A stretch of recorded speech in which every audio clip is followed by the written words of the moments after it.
Joana Carneiro, a convidada de hoje do Turno da Tarde, portanto, no Mais Tempo Houvesse. Qual é o segredo, Joana? Andas sempre a viajar, 4 filhos, uma vida sempre a correr de um lado para o outro e com esse bom aspecto. Pronto, olha, vês, não é só o Daniel Oliveira que consegue fazer chorar os convidados. A Joana estava aqui e fiquei emocionada agora. Muito obrigada, mas sinceramente isso é...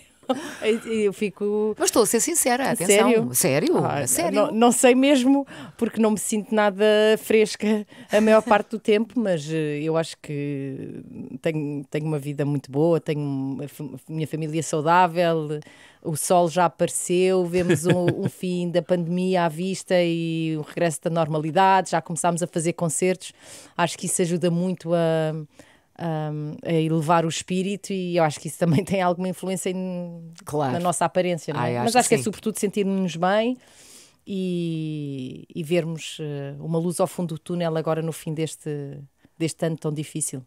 Eu gosto muito de reger por uma máxima que é a cada dia que passa me sinto mais bonito. Estou ansioso, chega amanhã. Porque sei que, não sei, bom, fica a dica, não sei para quem quiser. Mas muito obrigada. É verdade. Não, sim. E agora imagina amanhã, lá está, seguir a minha máxima, amanhã vai estar ainda melhor. Sim, sabe porquê? Porque desde que sou mãe, desde há 4 anos, as minhas horas de sono caíram em flecha, não é? E sobretudo o número de horas seguidas. Claro, certo. Claro. Então não me sinto fresca a maior parte dos dias, mas os dias parecem maiores, não é? Parecem, sobretudo o dia confunde-se com a noite, muitas vezes. Certo, é bom, é bom, é isso, tu gosto de ser irónico, mas pois, sim. Tu também tenho, eu tenho dois, e também um deles não tem um ano ainda, portanto, assim, não é? Uma pessoa passa aquele, entre aspas, trauma do primeiro, não é? Pensa, pronto, isto das fraldas e tal, não sei o que mais, choro, já passou, já está a dormir bem, e mete-se um segundo, mas depois já cá está fora pensamos, o que é que eu me fui fazer? Que erro. Não, estou a brincar, não parar. Sim, mas isso às 2 ou às 3 da manhã às vezes é difícil, mas a maior parte do tempo sentimos-nos muito... Sim, depois disso tudo eles sorriem para nós e nós derretemos, não é? Exato. Olha, mas o que é mais difícil? De reger uma orquestra ou uma família de 6? Isso é o que queríamos saber, de facto. O que é que é mais difícil? Tem os seus momentos, eu acho que tem os seus momentos. Acho que há momentos em que é muito difícil dirigir uma orquestra, sobretudo quando temos um projeto a longo prazo e temos uma visão, enfim, temos um compromisso maior, uma responsabilidade maior, temos uma exigência muito grande. Não é só dirigir os ensaios, os concertos, é uma responsabilidade muito grande. E uma família também tem os seus momentos muito bons, mas às vezes é muito difícil, sobretudo ao nível da logística, depois as crianças vão crescendo, já têm uma personalidade muito vincada. Não é? Crescem. Sim, crescem, o que é ótimo. Por um lado é muito engraçado, porque conseguem comunicar connosco melhor, mas também têm uma exigência afetiva diferente e os nossos filhos estão numa idade muito exigente, e como têm todos a mesma idade, querem atenção e a forma como tentam conseguir essa atenção. As crianças têm muita imaginação e nem sempre é muito fácil. Eu não acho que seja mais fácil uma ou outra, mas ainda bem que eu tenho o equilíbrio das duas, porque isso faz com que mantenha lucidez. Uma lucidez boa e os 2 ares que eu respiro são mesmo muito importantes. E eu acho que muitas pessoas sentem isso em relação à sua atividade profissional e sobretudo neste tempo de pandemia em que, por exemplo, nós os artistas fomos privados de fazer aquilo que nós gostamos e de respirar esse ar. Eu se tivesse que escolher no limite, escolheria a minha família sem dúvida, mas este ano que passou, em que foi tão difícil fazermos os concertos, senti muita falta e realmente nós precisamos muito dessas duas partes da vida para nos sentirmos vivos e presentes e ter um propósito diário é muito importante, profissional e pessoal. Eu acho que as duas coisas, mas tem os seus momentos de muita dificuldade. Assim, à meia da noite, quando o quarto acordou pela segunda vez, às vezes não é assim tão fácil, mas a maior parte do tempo é uma felicidade, como estava a dizer, não é, Daniel? Sim, Eu reparei que disseste que de facto, quando eles começam a comunicar, tem essa coisa de eles começarem a comunicar connosco, que é ótimo. Por outro lado, também traz com isso, às vezes, uma certa inconveniência, não é? Quando eles dizem a coisa errada no sítio errado, à hora errada. Mas pronto, se calhar é só comigo, algum trauma que eu tenho, não sei. Não, sobretudo, os nossos filhos, como têm todos a mesma idade, temos 3 de 4 e 1 de 3. há aquela necessidade muito de ter uma atenção especial, que é natural, não é? Sendo 4 crianças, claro, mesmo que fossem de idades diferentes, e ainda não sabem comunicar, às vezes da maneira mais pacífica. Estou a tentar ser simpática. E então temos muitas birras, estamos numa fase de muitas birras, e eu estive aqui há uns tempos no programa da manhã e tive a oportunidade de falar com o Pedro Streste, e a minha pergunta foi precisamente como é que nós fazemos quando nós estamos a fazer uma atividade com uma criança e outra, claramente, porque quer atenção, está a fazer uma birra. Como é que nós fazemos? E isso é muito difícil de... Qual foi a resposta já agora? Ele disse, idealmente, não é? Acabar a atividade que temos com aquela criança e depois irmos à outra. Mas isto no dia-a-dia não é muito fácil. E nós temos sentimentos, não é? Exato. Não somos robôs. Mas olha, desculpa, pegando agora neste tema aqui das crianças e depois das birras e por aí fora, também sentes isso às vezes nas orquestras? Também há aqueles amus de algum membro da orquestra que pensa, então, mas agora devia ser o meu solo aqui ou lá e agora estão-me a mandar, não sei. Não há? Não há egos insuflados? Todos temos as nossas coisas, mas aquilo que nós fazemos, em geral, eu nunca tive problemas, não posso dizer que me lembro de um particular problema assim. Os nossos ensaios são tão concentrados, nós trabalhamos um número específico de horas com um propósito específico, há muito pouco tempo para... é uma coisa muito técnica, muito focada, concentramos-nos sempre em música. Claro que todas as orquestras têm as suas questões, mas naquele momento dos ensaios, o mais importante, eu posso dizer, e estou mesmo a ser verdadeira, eu tive talvez em toda a minha carreira 2 incidentes e não foram em Portugal. Um foi no Norte da Europa e outro foi em França, em que tive ali uma pequena desavença com música e o fundo era musical, na verdade era uma desavença musical, não era pessoal, mas essas coisas depois acabam por se resolver, as pessoas falam, às vezes o espaço para essa comunicação não é durante o ensaio, claro. Esperamos pelo intervalo, porque estamos num fórum com muitas pessoas e temos que saber gerir isso da melhor maneira, e se sentimos que há algum desconforto, arranjamos sempre uma forma de comunicar fora do ensaio. Mas, como eu disse, os ensaios são tão focados, nós trabalhamos 3 horas, 5 horas num dia e há tanto para fazer normalmente que normalmente não há espaço para esses problemas. É que visualmente deve ser muito engraçado, porque normalmente uma pessoa quando se esteia com outra, não é, vira costas e vai-se embora. Sim. Uma pessoa está numa orquestra, que tem que fazer? Tem que arrumar um instrumento, tem que dobrar as pautas, tem que não sei o quê, toda a gente a olhar para ela, mas vais-te embora. Não é? Ia demorar meia hora até que ela conseguisse levantar-se e ir-se embora.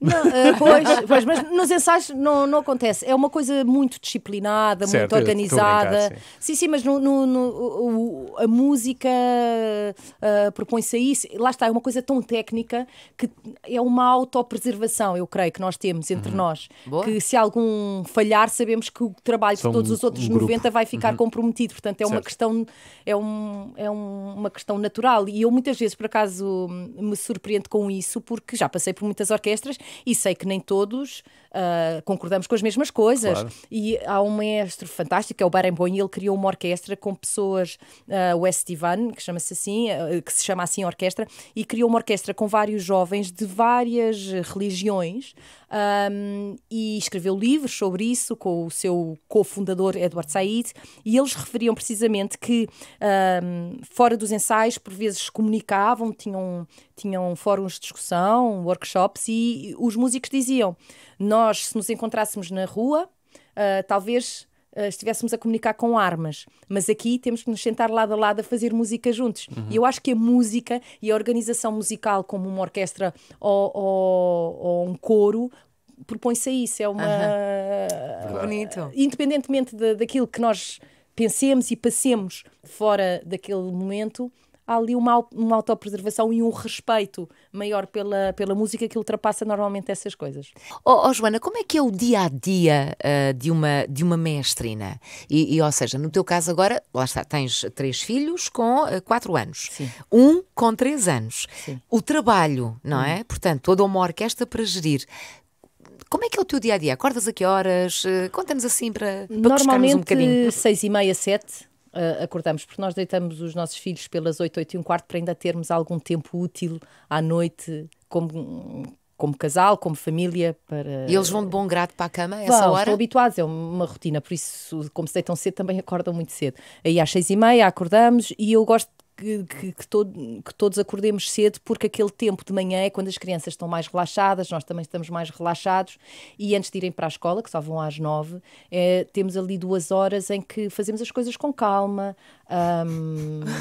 O Daniel e é muito bom, ainda conseguimos Daniel, tipo, ainda é conseguimos assim. brincar um bocadinho, fazer um desenho. A sério? E é o momento mais calmo do dia, porque enfim, eles comem, tomam o seu pequeno almoço, nós também, sentados à mesa, como família, e é ótimo, é o momento mais relaxado do dia, porque as crianças ao fim do dia estão um bocadinho mais agitadas, nós também estamos mais cansados, então eu gosto muito de ter esse momento de manhã, que claro que não é calmo, porque são 4 crianças, mais 2 adultos a tentar organizar o princípio do dia, mas em geral temos a oportunidade para estar um bocadinho, para tomarmos o pequeno almoço juntos, com alguma tranquilidade, vestir os meninos, e depois nós felizmente moramos muito perto da escola dos nossos filhos, por isso podemos sair muito perto da hora de entrada na escola. E então, digamos que assim, essas 2 primeiras horas da manhã são vocacionadas para esta gestão familiar o mais calma possível, enfim, e ainda tentar se calhar fazer uma brincadeira ou um desenho. E depois, normalmente os ensaios, quando existem ensaios, começam às 10 da manhã, portanto as coisas estão bem encaixadas, digamos assim. Para mim, o meu marido é médico, muitas vezes sai muito mais cedo, 7h30, 8, dependendo dos dias, se tem consultas, se tem cirurgias, ele é médico cirurgião. E depois, normalmente os ensaios de orquestra são entre as 10 e as 2. Se eu estou em casa, se é um dia para estudar, fico em casa, ainda tenho um mais pequenino que ainda não vai à escola, fico em casa a estudar para projetos futuros, ou em reuniões para projetos futuros, ou em reuniões de programação, ou mesmo a organizar a casa. E depois, às 2, se acabam os ensaios, volto para casa, vou buscar os meus filhos à escola, mas tento entre as 9 da manhã e as 4 da tarde, quer seja ter ensaios ou quer seja preparar concertos, tento usar ao máximo esse tempo para trabalhar, porque é o único tempo útil verdadeiramente que eu tenho no dia. Depois vou buscá-los às 4h15 e a partir daí são eles que gerem o resto do tempo, não é? Certo, sim, é completamente deles, eu percebo. Sim, e a partir daí já não há aquela calma da manhã, já vêm com outra energia da escola, tem que se dar o banho, jantam cedo, janta-se muito cedo em nossa casa, às 6h30 estarão a jantar, se não jantados, e pronto, e depois aí pelas 8, 8h15 é hora de deitar. Mas isto quer dizer que aí pelas 9, 9h30, mesmo os adultos já não têm assim tanta energia para fazer.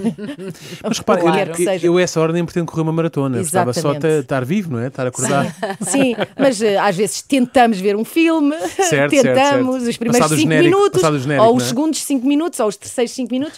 Nós agora estamos a ver Era Uma Vez em Hollywood. Okay. E eu acho que começámos a ver o filme há 2 ou 3 semanas e já chegámos ao minuto 20 ou ao minuto 30, mas eu acho que é a realidade de muitos casais. Era tramado se vivêssemos nos tempos em que íamos alugar filmes ao videoclube, pois, porque estaria já a pagar multas. Mas uma série delas.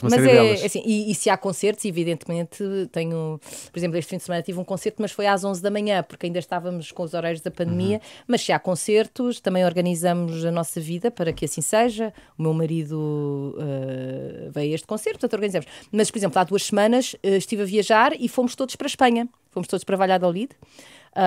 E eu e o meu marido organizamos para viajar um número de semanas por ano em que vamos todos para um destino em que eu esteja a trabalhar. Os 6? Os 6. Normalmente 7, porque precisamos de mais uma pessoa para nos ajudar, ou um membro da família ou uma pessoa que trabalha em nossa casa. Pois é que normalmente eu canso-me só a pensar que tenho que ir com eles ao jardim. Portanto, viajar então... mas pronto, mas enfim. É bom de carro e eles gostam muito. Eles estão muito habituados desde pequeninos, que nós viajamos com eles desde que os trigêmeos têm 8 meses. Eu estava grávida do mais novo. E para eles é sempre uma aventura. E este tempo da pandemia eles estavam sempre a perguntar: quando é que vamos para uma casa nova? Quando é que vamos para uma casa nova? Esse conceito é gira. Casa nova. Muito bom. Muito bom para eles. Sim. Olha, e como na profissão que tens, o que é que achas que é o mais difícil? E se alguma vez te paraste com algo, assim, algo que tenha marcado, não digo, sei lá, não digo engano, mas até porque eu não sei como é que o mestre se pode enganar. Como é que ele se engana? Pode, claro que sim. Numa performance podemos dar uma entrada errada, ou se é uma peça com um padrão rítmico complexo, podemos fazer erros.